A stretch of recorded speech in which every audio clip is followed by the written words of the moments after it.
You can get anywhere from 1 to 4 speed. Please don't be a 1. I don't care if it's a 2, just please don't be a 1. Hey guys, welcome back to my channel. I'm Karen, and I am a newer Raid Shadow Legends player. You're probably already sick of hearing that, but we're about 30-some days into our raid journey, and it's been a blast so far. I recently summoned some more champions off of the ×2 events, and unfortunately, a bunch of blue shards on non-×2 events. I've said that I am not going to work on any other characters until I get my first level 60s, which is either going to be my Kayle or Alice, and I'm pretty sure I'm leaning towards my Alice. Within those new summons, we got Bedel-Khazar, which is the champion in mind for today. Before we get started, don't forget to subscribe to the channel, especially if you've been watching a few of my videos now and enjoy the content. It's a great way to stay caught up with my new videos, which are posted almost every single day, along with occasional live streams that will be on YouTube and Twitch. If you haven't played Raid Shadow Legends yet, or are looking for a new experience, be sure to download with my link in the description. Downloading with my link will give you a few extra goodies, like Rector Drath right off the rip and Ugo at level 15. These two epic support champions will carry you, especially through the early game and potentially mid game. I still have Rector Drath in my team at the moment, as you can see, but for this content, I did swap in Bedel-Khazar as my new shiny champion instead of Ugo. Kayle has definitely been doing a lot for me. He is a rare champion at the end of the day. I do want him to be one of my first level 60 characters. I've been sort of taken back a little bit, however, and not making him my absolute priority, just because I know that Alice is going to be carrying me for a very long time, and I don't know if Kayle's going to be there towards endgame for me, especially now that I have Bedel-Khazar, which I've heard is fantastic poison champ, which increases my allies damage by 20% if there's a poison debuff. So as much as I love Kayle, he might be on the back burner just for a little bit, while I prioritize my Alice and potentially my Bedel-Khazar. What I love the most about Bedel-Khazar is that his basic attack is an AoE, and he heals himself based off of the damage. After the 3rd ascension, he heals the entire team. It's a little bit of a 2-in-1, and I need it. I thought it might be perfect for my campaign runs that I'm trying to get 3-star. I can run Bedel-Khazar and Alice instead of what I've been usually doing, which is Alice and Monkey King, and sometimes Alice and Kayle. The reason behind my choice there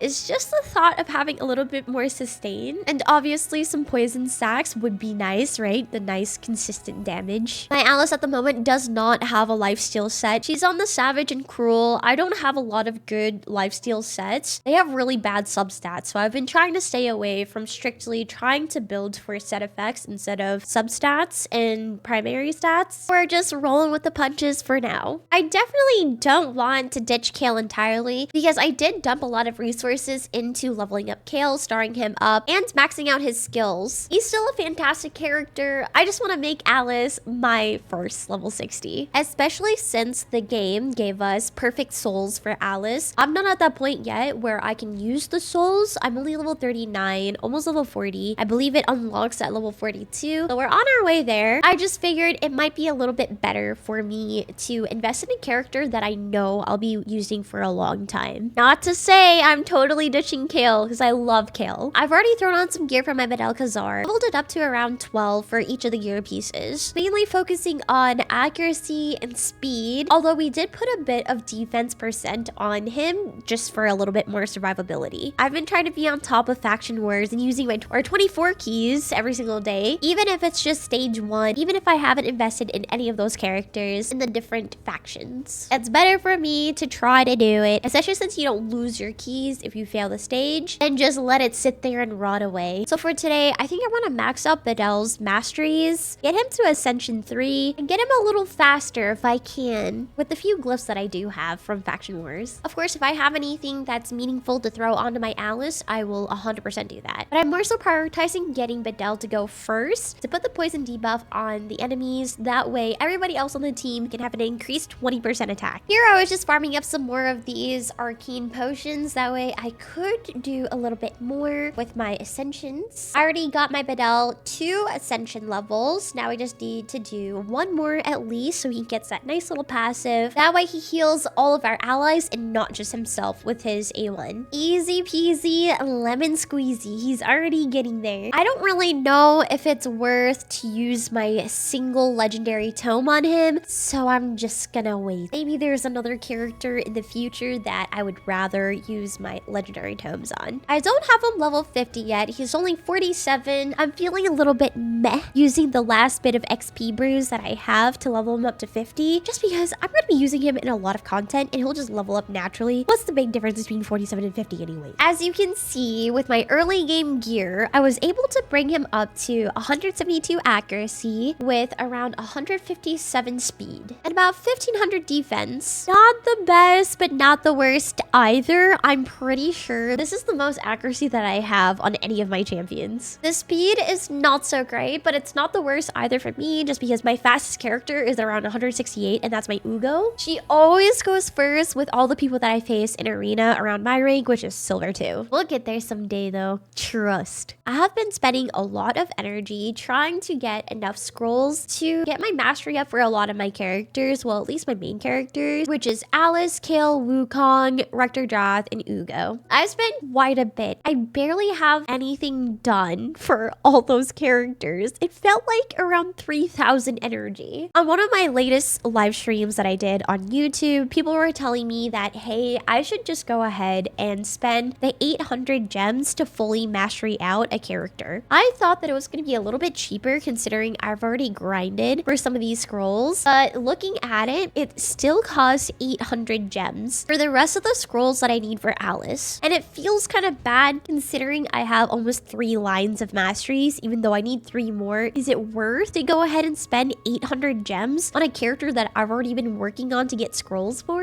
I only have 1700, so I can for sure do it for Bedell. I don't have any masteries on him whatsoever. So spending 800 gems to fully mastery him out doesn't feel as bad as somebody that I've already sunk in so much energy for. He's already looking like he's in an okay spot with how little I've invested into him. With a better ring and necklace, I bet you I could get to 200 accuracy, potentially. I'm gonna go ahead and pull the trigger. I hope I don't make another grave mistake. I'm sure you guys will let me know if I am making one. I still have enough gems to unlock all of the mastery scrolls for Alice. If you guys end up telling me, yes, it is still worth it, even though I've sunk so much energy into trying to get scrolls for her, I'll pull the trigger too. 950 of these last scrolls to be maxed out. Yeah, we might do that. I'm just gonna follow a guide on what to do for the masteries. I'm hoping resetting the masteries won't cost too much, and I'll still have all the scrolls to use if we do decide to switch it around a little bit. We're gonna go in the offense and support tree.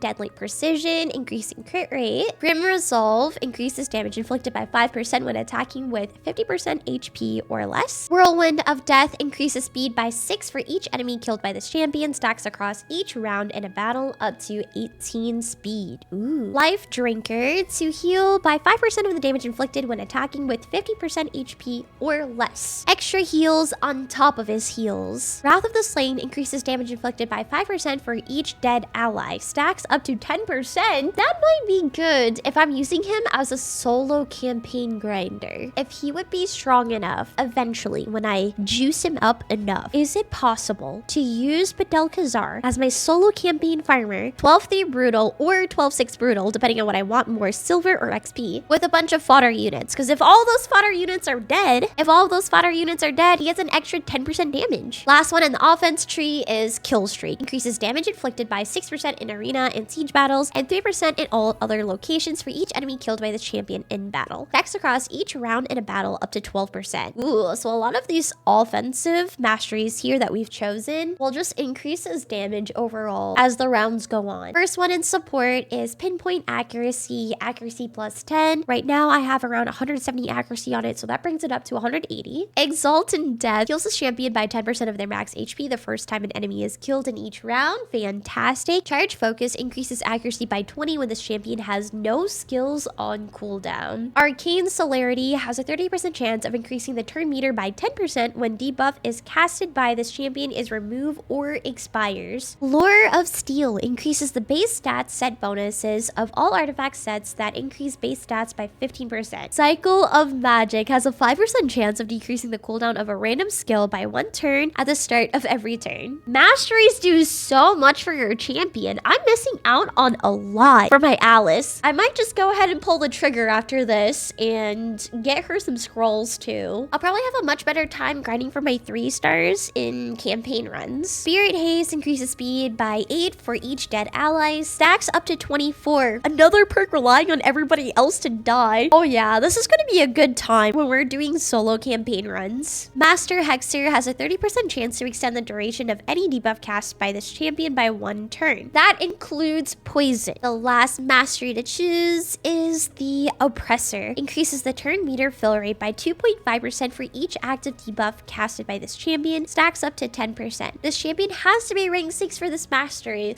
Darn. At least that gives me motivation to get him to 6 stars. Oh yeah, baby, look at that. He's almost got 200 accuracy off of the masteries. While we're at it, you know what? I think I'm just gonna do this. Get all scrolls for Alice. Seeing how much mastery really helps my champions, I'm gonna do this. Let's hope I don't regret this. This is basically the last bit of my gems, and we'll just have to keep waiting for more gems for my mine, challenges, or tournaments. I really plan on using my Alice for a very, very, very long time, especially since they gave us a lot of the souls, which I don't 100% understand what it is. I just know that I don't have access to it yet until level 42. And it's something that's a little bit more difficult to get for all of my other characters. May as well use up the free resources that they give. And Alice is a phenomenal character. I still have to fix her up quite a bit, but she's okay for now. Before we test out my new team, I do want to use some of my glyphs that I've been getting from Faction War. It's just the 1 stars. And I think I got this 4-star one from the Dark Elf Faction War. Since my Kale is super juiced up, he ended up carrying my team quite a bit, and I was lucky to get this. You can get anywhere from 1 to 4 speed. Please don't be a 1. I don't care about the 2, just please don't be a 1.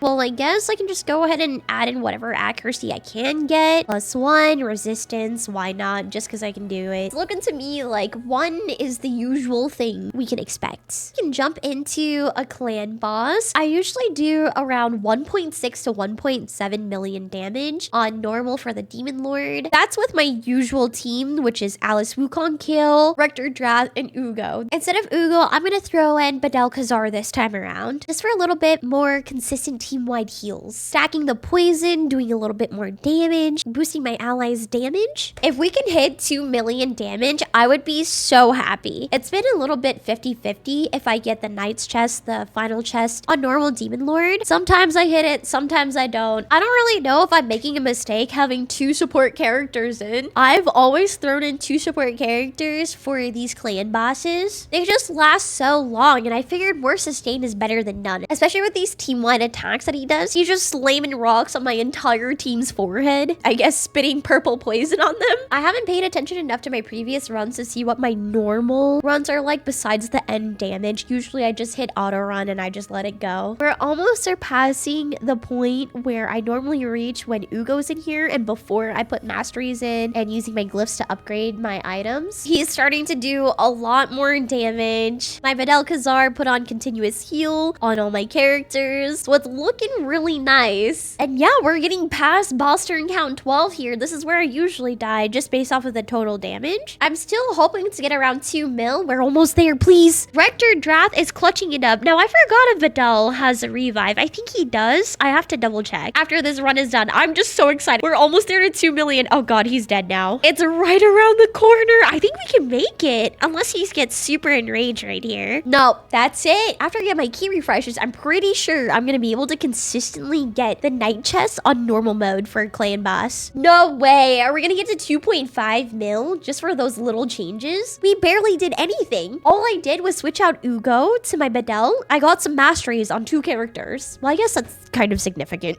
Are you kidding me? Let me show you guys. Look at this. Badel did the most damage on my entire team. Are you kidding me? Look, I know that he was gonna help me out with a bunch of the burn, but that is insane. insane. He even did more healing than my Rector Drath. My Alice barely did anything. That's it, guys. Badal Khazar is my new favorite champion. He's not even level 50 yet, or Ascension level 5. Although I still think that I'm going to get Alice to level 60 before Badal, just because maybe he's better for longer fights like this, the clan bosses. But all of the other content that I usually do, Alice might shine a little bit more. He can be my second character that I get to level 60. Don't worry, Kale, I didn't forget about you. We'll continue working on you after. I'm really happy with our results, guys. Usually I get around 1.6 to 1.7 million damage per run, and that run right there, I think it was 2.2 or 2.3 million damage for clan boss on normal. That is a significant increase in very little changes that I made. If you made it this far into the video, don't forget to subscribe to the channel, hit the like button, and comment down below. I post Raid Shadow Legends videos nearly every single day with weekly live streams on Twitch and YouTube for RSL. You guys saw how clutch my Rector Drath was. She did a nice